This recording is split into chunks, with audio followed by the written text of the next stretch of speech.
Mən Piçan bazarı Turpan muqamlarının yaş varisi Gülmira Qiyimdin həmmіңizlərə otluq salam, ali ehtiram.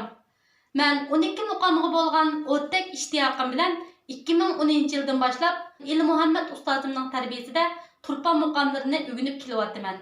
Mən ögəngan muqamlarımdan Turpan Dolان muqamını huzuruңuzda sunsam, yoqtirib anglashingizlarni umid qilaman. Kel ay do'stlar,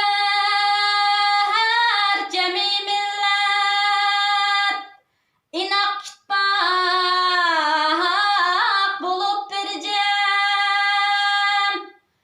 Yeni meşrep tüzeyli, çoğun namayan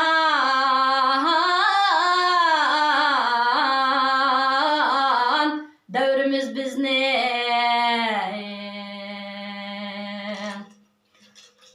Ay gitti yar gönlüne kadar, gidem ziyaret demedi.